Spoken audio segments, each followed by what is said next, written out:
Revenue సదస్సుల పేరుతో నిన్నటి దినం కడప జిల్లా ఇన్ఛార్జి మంత్రి గారు శ్రీమతి సవిత గారు ప్రొద్దుటూరు నియోజకవర్గంలోని కేవలం 130 ఎకరాల భూమి కలిగినటువంటి తక్కువ భూమి కలిగినటువంటి నేను నివాసం ఉండే దొరసానపల్లె గ్రామాన్ని నా మీద ప్రేమతో ఎంచుకునేందుకు చాలా సంతోషం. తక్కువ భూమి ఉండే దొరసానపల్లిని సెలెక్ట్ చేసుకున్నారు.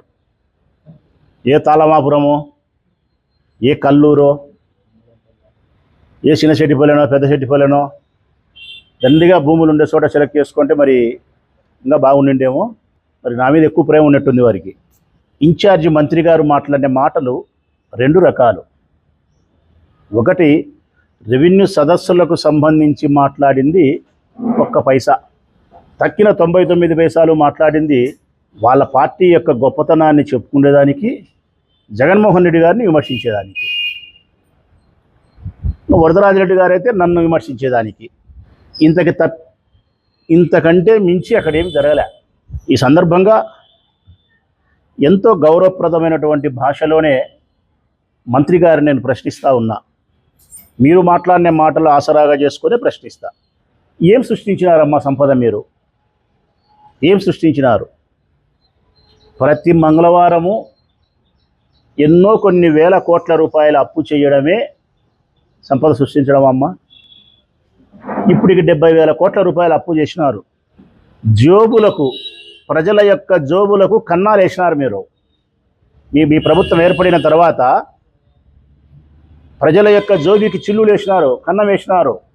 6,000 కోట్ల ఒకసారి, 9,000 కోట్ల ఒకసారి చొప్పున 15,000 కోట్ల రూపాయలు కరెంటు బిల్లుల మీద పెంచినారే. ఇదేనా సంపద సృష్టి?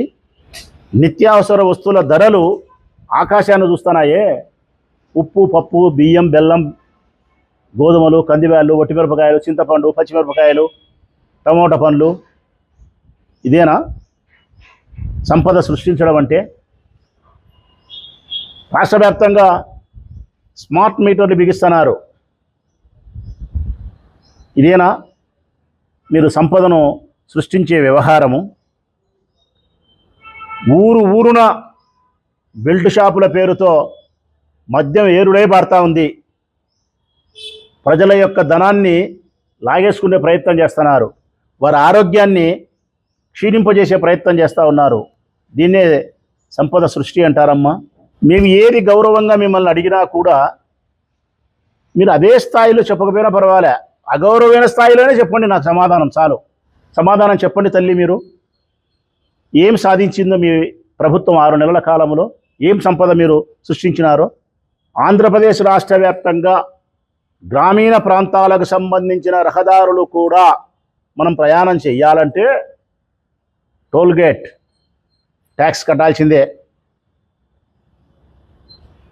రాజుపాలెం వాళ్ళు పొద్దుటూరుకి రావాలనే కట్టాల్సిందే, సౌడూరు వాళ్ళు పొద్దుటూరుకి రావాల్సిన కట్టాల్సిందే, తాళమాపురం వాళ్ళు, కల్లూరు వాళ్ళు పొద్దుటూరుకి రావాల్సిన ట్యాక్స్ కట్టాల్సిందే, టోల్గేట్.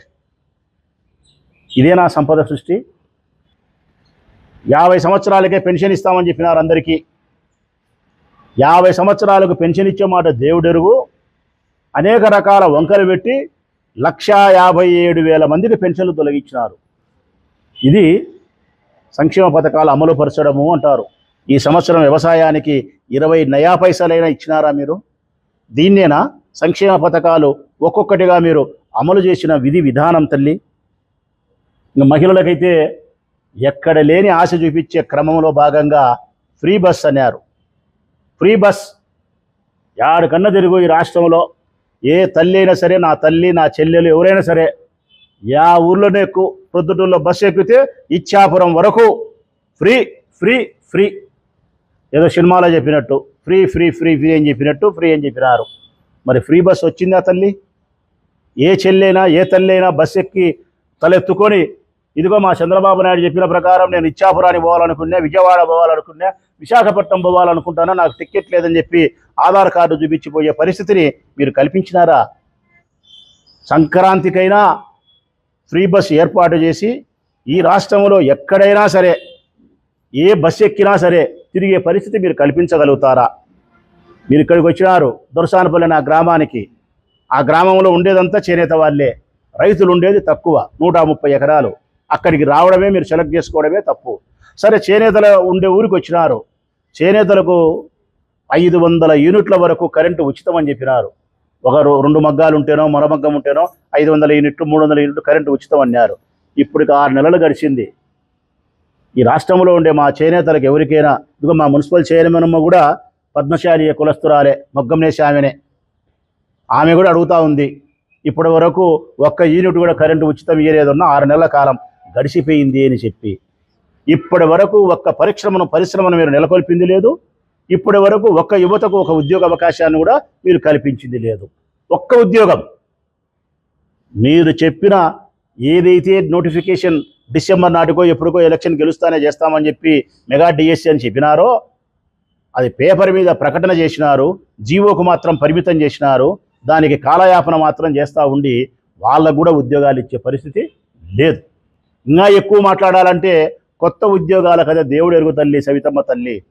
ఇప్పుడు ఉద్యోగం చేస్తూ ఉండే వాళ్ళకే జీతాలు సక్రమంగా వేసే పరిస్థితి మీ ప్రభుత్వంలో లేదు. ఈ రోజుకి 10వ తారీఖు వచ్చింది, ఈ రోజుకి జీతాలు వల్లే తల్లి. టీచర్లకు కొద్దో గొప్ప వేసినారు కానీ మిగతా శాఖలకు సంబంధించిన ఉద్యోగస్తులకు జీతాలు కూడా మీ ప్రభుత్వంలో వేయలేకపోతా ఉన్నారు. దాదాపు లక్షల మందికి సంబంధించిన ఉద్యోగ అవకాశాలు జగన్మోహన్ రెడ్డి ఇస్తే వాలంటీర్స్ తీసేసినారు, ఉద్యోగాలను తొలగించినారు తల్లి. పోనీ ఉద్యోగాలు ఇవ్వలేకపోయినారు, ఉద్యోగం ఇచ్చేంత వరకు 3,000 రూపాయలు నిరుద్యోగ భృతి ఇచ్చినారా అంటే అది ఇవ్వలేకపోయినారు. వీటి గురించి మీరు ప్రస్తావించరా అమ్మా మంత్రి గారు? వీటి గురించి ప్రజలకు మీరు సమాధానం చెప్పరా? ప్రజలు ఏమనుకుంటారు తల్లి? మిమ్మల్ని అసహ్యంగా మాట్లాడుకోరా? వీళ్ళు గొప్పలు చెప్తున్నారు, ఎచ్చలు మాట్లాడుతున్నారు, ఈ ప్రభుత్వంలో ఈ సంక్షేమ పథకాలు అమలు పరచలేదు, ఈ ఉద్యోగాలు రాలేదు, ఈ ఉద్యోగాలు తీసేసినారు, వీళ్ళు మాట్లాడేటన్ని తప్పులు అని చెప్పి మిమ్మల్ని బలహీనంగా అనుకోరా తల్లి? నువ్వు కూడా రాయలసీమ బిడ్డవే, మనలో ఒక మాట అంటే పడే మనస్తత్వం మనకు లేదు.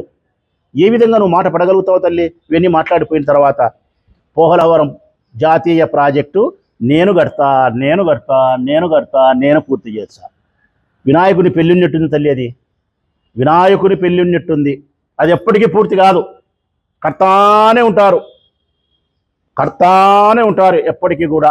2014 నుంచి 19కి పూర్తి అన్నారు, 19 నుంచి 24కు మేము పూర్తి అన్నాం, 24 నుంచి 29కి మీరు పూర్తి అన్నారు.